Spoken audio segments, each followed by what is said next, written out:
요즘 사람들의 손에 항상 있는 게 있어요. 핸드폰. 정말 핸드폰이 지하철에도 있고 버스에도 있고 심지어 길을 가면서도 이렇게 어떻게 길을 걷는지 참 신기해요. 보면서도 잘 걸어가요. 핸드폰이 참 좋긴 한데 핸드폰보다 더 좋은 것이 있습니다. 기도입니다. 그래서 핸드폰과 기도를 비교했는데 핸드폰은 무슨 요금이든 요금을 내야 통화하지만은 기도는 한 번 가입하면은 평생 무료. 핸드폰은 환경에 따라 통화 성능이 달라지지만은 기도는 갤럭시 아이폰보다 성능이 좋아서 어디서나 통화 가능. 핸드폰은 공공장소에서 사용을 하면은 눈치 보이지만은 기도는 때나 장소를 가리지 않고 어디서나 사용 가능. 핸드폰의 사용 내역은 통신회사에 남지만은 기도의 사용 내역은 하늘나라 책에 남는다. 핸드폰으로는 한 번에 한 사람밖에 통화할 수 없지만은 기도는 원한다면은 수많은 사람과 동시에 통화할 수 있다. 우리 손잡고 기도하고 통성으로 기도하고 합심해서 기도하고 하나로 연결되잖아요. 핸드폰의 침묵은 쓸데없는 상상을 일으키지만 왜 저쪽에서 얘기를 안 하지? 기도할 때 침묵은 주님이 알아서 접수하신다. 핸드폰의 업그레이드는 사람의 시선을 끌지만은 기도의 업그레이드는 하나님의 시선을 끈다. 기도는 핸드폰보다 좋다. 여러분, 우리가 핸드폰 들고 있는 시간 한 10분만 줄이면 기도할 수 있는 시간이 되겠다. 특히 젊은이들, 어르신들은 좀 덜 하지만 젊은 사람들은 기도 시간이 없는 게 아니고 핸드폰 할 시간이 없어요. 핸드폰만 조금 내려놓으면 훨씬 더 기도할 시간을 가졌을 텐데, 저는 새벽 기도에 나오시는 분들을 우리 교회에 심장 박동기를 돌리는 사람들이다, 그렇게 제가 말씀을 많이 드려요. 교회는 머리 대신 그리스도의 몸이잖아요. 몸에는 여러 다양한 장기들이 있거든요. 어느 것 하나 소중하지 않은 게 없어요. 그러나 정말 소중한 거는 심장이에요. 심장이 계속 펌프질을 해줘야, 그래야 피가 돌고, 피가 돌아야 그래야 생명이 유지가 되는 거거든요. 심장이 피곤하다고 잠깐만 쉬었다가 뛸게요 이러면은 멎어버리면 안 돼요. 심장은 계속 펌프질을 해줘야 되는 거예요. 그래야 사는 거잖아요. 교회가 그리스도의 몸인데 그 심장에 펌프질 하는 사람이 누구냐? 기도하는 사람들. 기도는 바로 심장의 펌프질을 통해서 생명력 있게 살아가게 하는 역할을 하거든요. 우리 교회가 건강하게 살려면 기도하는 사람들이 있어야 됩니다. 우리 가정이 건강하게 살려면 누군가는 기도의 사람이 돼가지고 가정의 심장 펌프질을 계속 해줘야 돼요. 그래야 가정이 믿음으로 서는 거예요. 우리 사회, 이 국가가 건강하게 살아가려면 나라와 민족을 위한 구국의 기도가 끊어지면 안 돼. 계속해서 보이든 보이지 않든 계속해서 나라를 위한 펌프질을 하는 거예요. 기도의 펌프질을 계속 할 때 그래도 살아가는 거죠. 살아가게 되는 거죠. 앤드류 머레이의 말이 있습니다. 일정한 기도 시간이 없는 사람은 기도하지 않는 사람이다. 일정하게 내게 정해진 기도 시간이 없으면 기도하지 않는 사람이라고, 그렇게 결론을 내리고 있다는 얘기예요. 믿음의 사람들, 부흥의 사람들, 무디, 조지 뮬러, 루터라든지 존 웨슬레라든지 조나단 에드워드, 믿음의 사람들의 이야기들을 쭉 읽어보면요, 항상 일정한 기도 시간을 가지고 기도의 삶을 살았어요. 그래서 부흥의 역사를 일으키고 하나님의 역사의 주인공이 되거든요. 우린 너무 바빠서 기도 못할 때가 있잖아요. 그런데 윌러 크릭 교회의 빌 하이버스 목사님의 책 제목이 뭐냐? 너무 바빠서 기도합니다. 우리가 너무 바쁘기 때문에 더 기도가 필요하다는 거죠. 왜? 하나님의 도우심이 더 많이 필요하니까. 너무 바빠서 기도합니다. 이런 빌 하이버스 목사님 같은 분들, 기도의 사람들, 기도의 용장들을 통해서 하나님의 역사는 이루어져 가는 거거든요. 사단은 우리로 기도하지 못하게 할 때가 많아요. 여러분, 기도의 시간을 사수하시기를 바랍니다. 어떻게든지 기도 시간을 지켜야 돼요. 여러분이 잘 기도할 수 있는 좋은 시간, 개인마다 다르겠지만 새벽 시간도 좋고 잠자기 전에도 좋고 각자에게 필요한 기도의 시간, 필요한 기도의 장소. 제가 볼 때는 제일 좋은 기도 시간은 새벽 시간이고 제일 좋은 기도의 장소는 그래도 교회예요.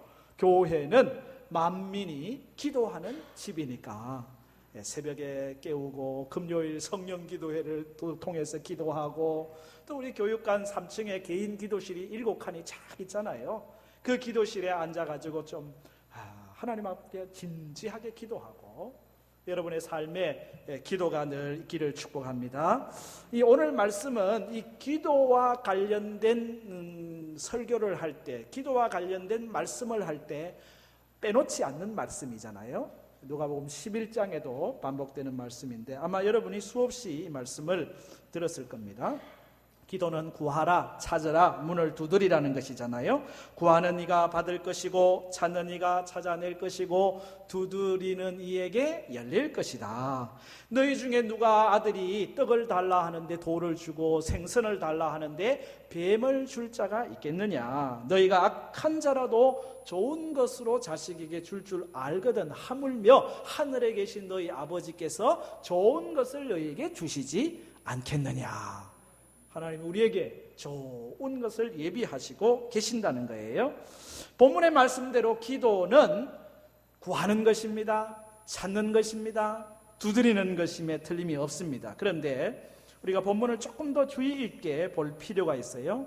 그건 바로 오늘 본문이 7절부터 11절 그리고 12절까지 하나로 연결되어 있다는 거거든요.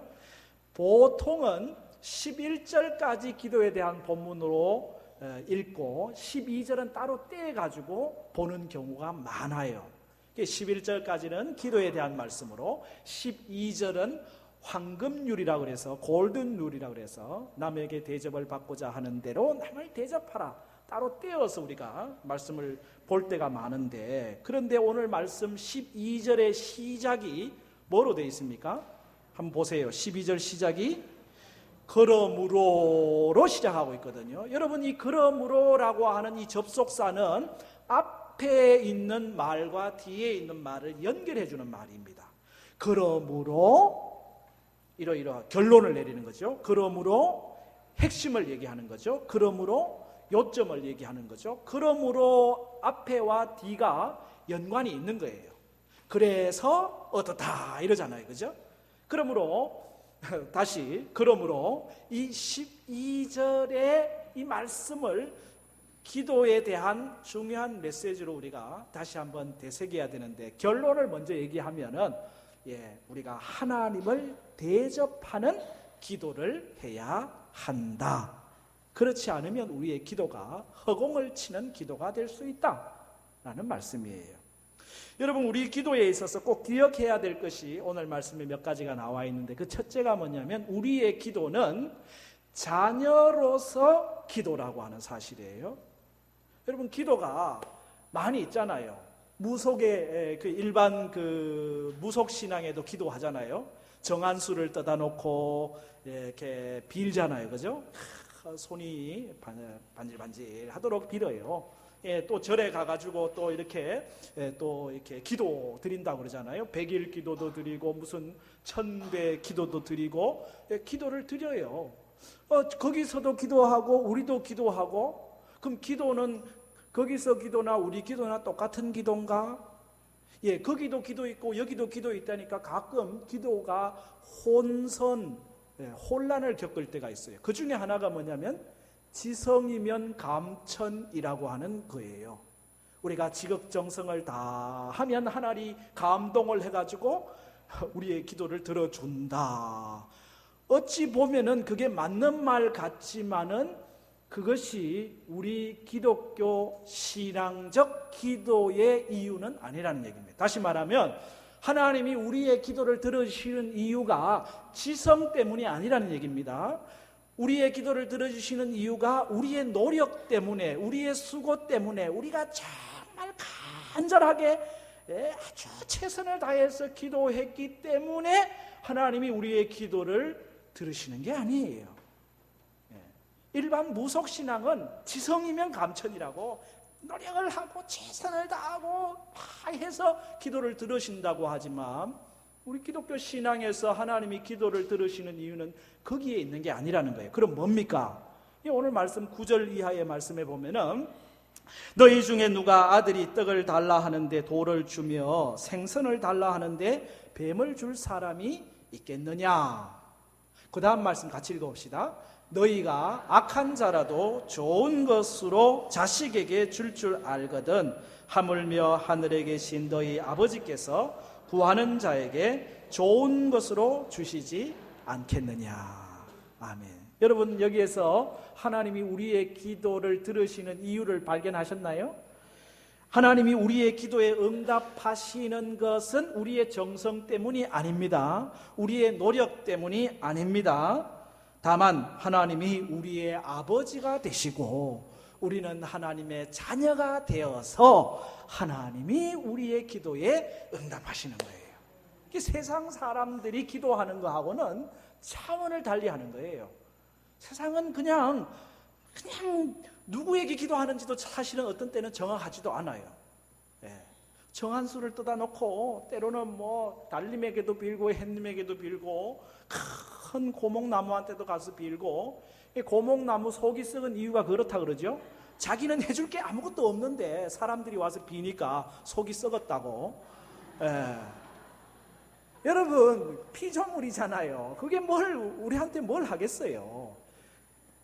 잘라다가 군불 떼면 없어지는 거에 대단하다고 거기 가서 빕니까? 그렇죠? 우리가 기도의 응답을 받는 이유는 하나님이 우리의 아버지시기 때문에, 우리가 오늘 기도할 수 있는 이유는 우리가 하나님의 자녀이기 때문에, 그래서 우리는 기도하고, 그래서 우리는 기도의 응답을 받아요. 그 아버지가 어떤 아버지예요? 보통 아버지라야 말이지. 창조주 아버지 하나님, 온 역사를 주관하시는 하나님, 전능하신 하나님, 우리의 머리털 하나까지도 세심받으시는 하나님, 긍휼이 많으신 아버지 하나님, 좋으신 아버지 하나님. 그러니 우리는 이 기도의 이 특권을 갖고 있다고 하는 것 자체가 감격할 일입니다. 여러분, 우리가 말로만 하나님 아버지 하고 기도하는 거 아니라 기도할 때마다 내가 하나님의 자녀라고 하는 나의 신분을 늘 기억하고 기도할 수 있기를 바랍니다. 막연하게 하는 기도가 아니에요. 막연하게 하는 기도가 아니라니까요. 자녀로서 아버지께 하는 기도예요. 그래서 아버지가 들으시고 아버지가 응답하시는 거거든요. 요한복음 16장에서 예수님은 말씀하십니다. 지금까지는 너희가 내 이름으로 아무것도 구하지 아니하였으나 구하라. 그리하면 받으리니 너희 기쁨이 충만하리라. 구하라. 그리하면 받으리니 너희 기쁨이 충만하니라. 지금까지는 내 이름으로 구하지 아니하였으나 이제는 예수의 이름으로 구하라는 거예요. 왜 우리가 예수의 이름으로 구합니까? 예수의 이름으로 우리가 하나님의 자녀가 되었으니까. 예수의 이름으로 우리가 그 십자가의 능력으로 우리가 자녀의 권세를 얻었으니까. 누구든지 영접하는 자, 곧 그 이름을 믿는 자에게는 하나님의 자녀가 되는 권세를 주셨다. 우리가 예수님 때문에 하나님 자녀가 되는 권세, 특권을 누렸어요. 그래서 우리가 기도할 수 있는 거니까 오늘도 예수의 이름으로 기도하게 되는 거거든요. 하늘에 계신 아버지께서 우리에게 좋은 것을 예비하고 계십니다. 자녀로서 기도하는 그 특권을 누리시기를 바랍니다. 막연한 기도가 아니라는 거예요. 자녀로서 아버지께 드리는 기도, 이게 우리가 기도해야 될 기도의 중요한 특징이죠. 또 하나 우리가 기억해야 될 것은 우리의 기도는 아버지의 명령이기도 하다는 거예요. 기도는 특권이지만 동시에 기도는 의무이기도 합니다. 기도는 우리의 필요에 의해서 하는 것이기도 하지만 기도는 또한 명령, 요청이거든요. 그래서 기도는 해도 되고 안 해도 되는 게 아니라 늘 하나님께서 하라고 하신, 오늘 말씀에도 보면은 구하라, 이거 명령어잖아요. 그리하면 너에게 주실 것이고, 찾아라, 이것도 명령어잖아요. 그러면 찾아낼 것이고, 문을 두드려라, 이것도 명령어예요. 그러면 너에게 열릴 것이다. 구하는 이마다 받을 것이고, 찾는 이는 찾아낼 것이고, 두드리는 이에게 열릴 것이니라. 아버지이신 하나님께서 우리에게 좋은 것을 주시는데 우리가 왜 그 좋은 것을 누리지 못하느냐? 이유는 구하지 않아서라고 하는 거예요. 아이고, 우리가 뭐 하나님한테 받은 것도 많은데 뭘 또 귀찮게 하나님한테 구합니까? 하나님 신경 쓰게 해드리고 싶지 않습니다. 참 아주 겸손하신 분들이 계시는데, 아니요, 하나님은 좀 귀찮게 해드리기를 원하셔요. 구하라, 찾아라, 문을 두드려라, 좀 내가 주고 싶다 말씀하는 거예요. 아니, 그러면 구하기 전에 알아서 주시지요? 예, 사실 하나님은 우리의 필요를 아시는 분이에요. 구하기 전에 우리의 모든 것을 아시는 분이에요. 그러면 구하기 전에 그냥 알아서 주시면 좋을 텐데 왜 안 주시느냐? 예, 사람들이요, 약아가지고 하나님이 주셔도 하나님이 주셨다고 안 하니까 구할 때까지 기다리는 거예요. 제가 아는 어떤 분은 그렇게 말씀하셔요. 나는 하나님께 구하지 않아도 하나님이 나의 필요를 다 채워주신다. 제가 그분을 보니까 그럴 만도 해요. 왜? 그분은 좁쌀만한 걸 하나 얻어도 할렐루야 감사합니다, 하나님이 내게 이 은혜를 주셨군요. 조그만한 거 하나가 생겨도 할렐루야 감사합니다, 하나님이 역사하셨군요. 예, 그분은 언제나 하나님께 감사하고 언제나 하나님께서 내 삶에 이 은혜를 주셨다 고백하는 분이에요. 그러니까 굳이 기도 안 해도 하나님이 알아서 챙겨주시더라고. 하나님이 필요를 채워 좋은 것으로 역사하셔요. 왜? 하나님이 하셨다는 것을 늘 인정하니까. 근데 그렇지 않은 경우들이 있거든요. 뭐 좀 되면은 자기가 잘나서 그런 줄 알고, 일이 좀 잘 풀리면은 내가 능력이 있어서 그런 줄 알고, 그럴 때는 하나님이 기다려요. 기도할 때까지. 그래야 내가 기도했더니 하나님이 역사하셨구나, 그래서 하나님이 주신 거다, 그래서 하나님께 감사와 영광을 돌리는 거거든요. 그래서 하나님이 때로는 기다려요. 그리고 또 우리가 기도하는 대로 다 응답하지 않을 때도 있어요. 왜? 그것이 오히려 그 사람에게 유익하지 않을 때도 있기 때문에 그렇습니다. 여러분, 운전을 하다 보면 그런 경우 있잖아요. 다 이렇게 우회전해 가는 그 차 길게 우회전하는 차들만 늘어서 있어요. 그런데 다른 차선에서 쭉 오다가 말고 다 와가지고 속 끼어들라고 깜빡깜빡 그러는 차들, 사실은 그 끼워주면 안 되는데 그래도 참 아이고 어떻게 하겠어. 그래, 끼워줘 봤어요. 그러면 고맙다고 손을 흔들든지 비상등을 켜가지고 감사 인사를 해야 될 거 아닙니까? 자기가 잘나서 끼든 줄 알고 그냥 가는 경우들이 있어요. 그러면은 아이고 하는 생각이 들잖아요. 여러분, 우리가 잘나서가 아니고 하나님이 은혜 주셔서라고 하는 생각을 늘 가져야 되는 겁니다.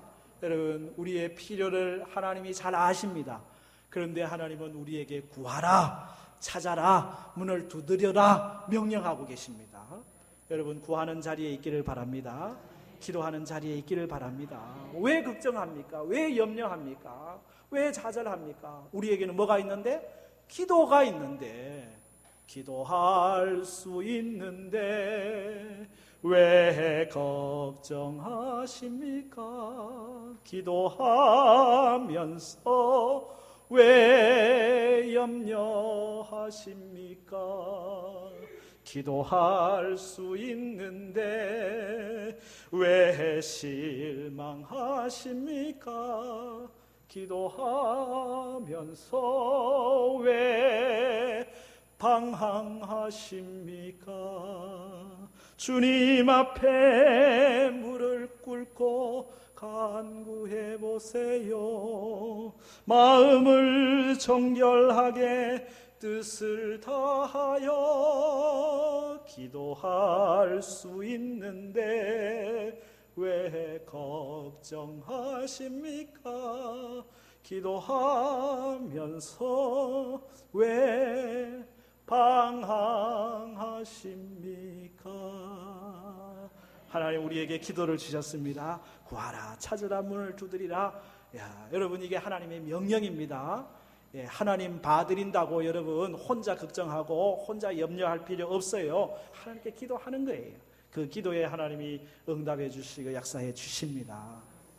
저의 기억 속에 잊혀지지 않는 한 청년이 있습니다. 이름이 김동한데 이 청년이 참 부모님을 위해서 기도를 많이 했나 봐요. 부모님이 예수를 믿어야 될 텐데 그래 참 부모님을 모시고 새가족 등록을 했어요. 그 아들의 얼굴이 얼마나 싱글벙글 하든지 참 너무 좋아하더라고요. 그리고 그날 밤에 저한테 이메일을 보냈더라고요. 다음 날 월요일 날 이제 군에 입대를 앞두고 입대하는 전날 부모님을 교회에 모시고 온 거거든요. 그러면서 내용이 이렇습니다. 어제 인사드렸던 오늘 군대 가는 김동하입니다. 하하. 어제는 정말 감사한 주일이었습니다. 저는 고등학교 2학년 때 처음 교회 고등부에 나가게 되면서 예수님을 영접하게 됐지요. 그리고 서울로 대학을 가서 좋은 공동체를 만나 대학 시절 온전히 헌신할 수 있는 은혜를 주셨습니다. 그것 때문에 부모님과는 마찰이 꽤 있었죠. 하지만 그때마다 기도했고 강팍한 부모님을 주장하여 주시도록 기도했죠. 하나님께서 정말 많은 은혜를 주셔서 대학 시절 드렸던 기도를 신실하게 응답하셨고 그중 가장 중요한 것으로 부모님을 교회 가운데 인도해 주셨습니다. 마침 김 집사님, 강 집사님이라는 귀한 양육자도 인도해 주셨고요. 저희 부모님도 잘 부탁드려요. 아직 믿음이 거의 없고 깨어져야 될 부분이 많지만 하나님께서 인도해 주실 것이라는 확신이 있습니다. 매주 예배에 빠지지 않고 말씀을 잘 들을 수 있도록 언젠가 온 친척이 함께 모여 예배 드릴 날을 꿈꾸며 기도하고 있습니다. 훈련 중에 외박 나올 때 인사드리겠습니다. 저를 위해서도 생각나실 때 기도를 부탁드립니다. 이 아들의 기도를 하나님이 들으시고 이 가정을 하나님이 축복하셔가지고 믿음의 가정이 되게 하셨습니다. 구하십시오. 좋은 것을 주십니다. 근데 목사님 구했는데 하나님이 응답을 안 할 때가 있어요. 그때는 또 하나를 점검해야 됩니다. 왜 하나님이 우리의 기도에 응답하지 않을까? 오늘 말씀에 마지막 12절을 우리가 놓치면 안 된다는 거예요. 그게 뭐냐면 우리의 기도는 하나님을 대접하는 기도여야 한다라고 하는 사실이거든요. 구해도 얻지 못하는 경우 기도만 열심히 한다고 되는 게 아니라는 거예요.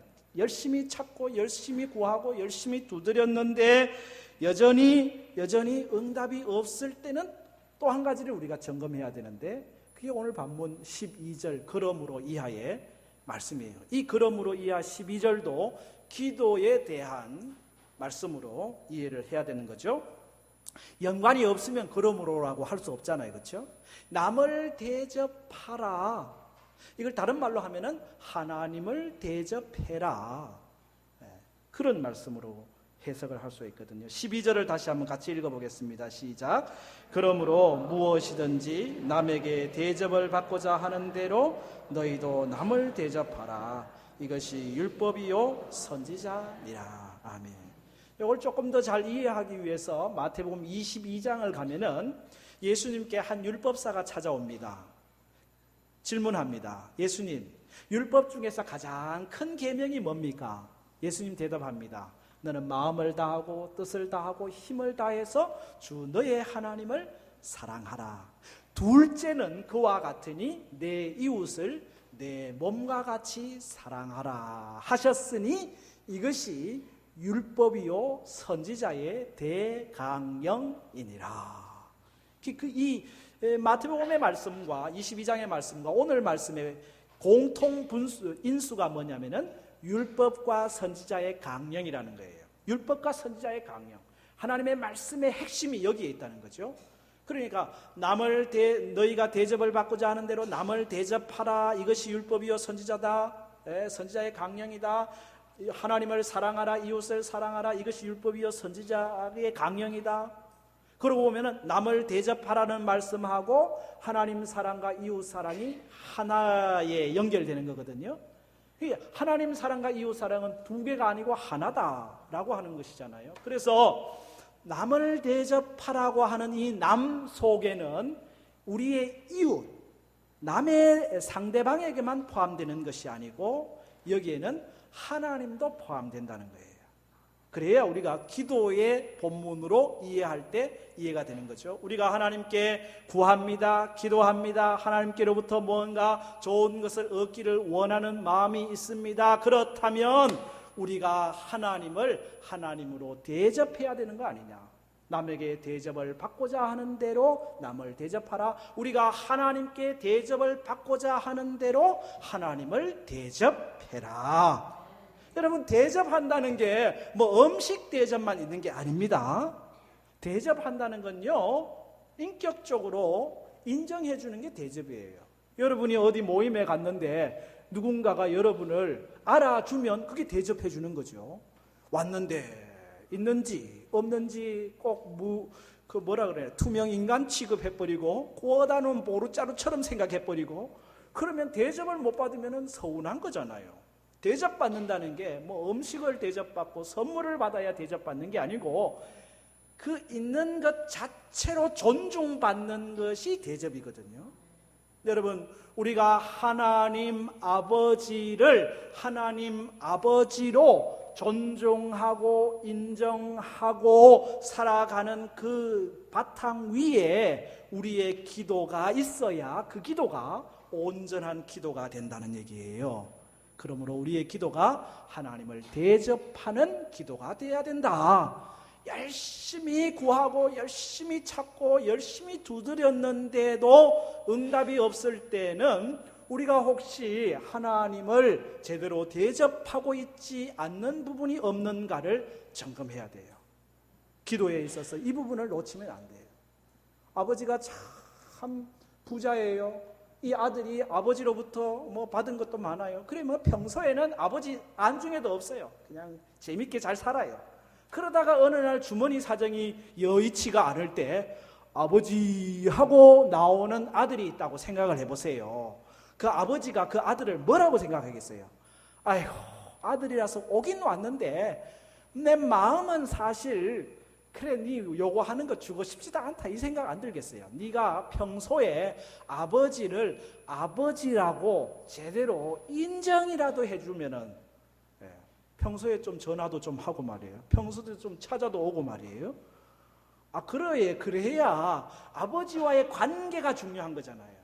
아버지와의 관계는 제대로 없는 가운데 아버지께 뭔가를 요구한다면 그것이 어찌 제대로 된 기도가 있느냐는 거예요. 그래서 주님이 오늘 우리에게 기대하시는 건 뭐냐면 내가 아버지다. 좋은 것을 준다. 너는 자녀로서 아버지에게 구할 특권이 있고 자격이 있다. 그런데 요거 한 가지만은 잊어버리면 안 된다. 나를 아버지로 인정해야 된다. 나를 아버지로 존중해 줘야 된다. 여러분, 우리의 삶에서 늘 하나님을 하나님 아버지로 대접하는 삶을 살아가기를 바랍니다. 하나님을 높이고 하나님을 존중하고 하나님을 사랑하고 하나님의 이름을 찬양하고 하나님을 경배하고 하나님께서 세우신 사람들을 존중해주고 하나님이 귀히 보는 사람들을 나도 귀히 여기고 그게 하나님을 하나님으로 인정하는 삶 아니겠어요? 하나님을 하나님으로 대접하는 거 아니겠어요? 이것이 바탕이 돼야 되는 거죠. 하나님과 우리 사이의 이 관계의 줄이죠. 하나님을 인정하는 이 관계의 줄이 없이 기도가 올라가지도 못하고 하나님의 은혜가 내려오지도 못하는 거예요. 우리가 기도의 응답을 받는 이유는 우리의 정성 때문이 아닙니다. 우리의 노력 때문이 아닙니다. 우리가 자녀이고 하나님이 아버지이시기 때문인데 만약 우리가 아버지를 아버지로 대접하지 않는다면 이 관계의 줄이 끊기게 되고 기도도 응답도 막히는 거잖아요. 여러분, 우리의 기도가 하나님을 대접하는 기도가 되기를 축복합니다. 기도의 특권을 누리시기를 바랍니다. 그래서 좋은 것으로 응답하시는 그 하나님의 은총을 누리며 살아가는, 그래서 이 기도의 감격이 날마다 있는 저희 모두가 되기를 축복합니다.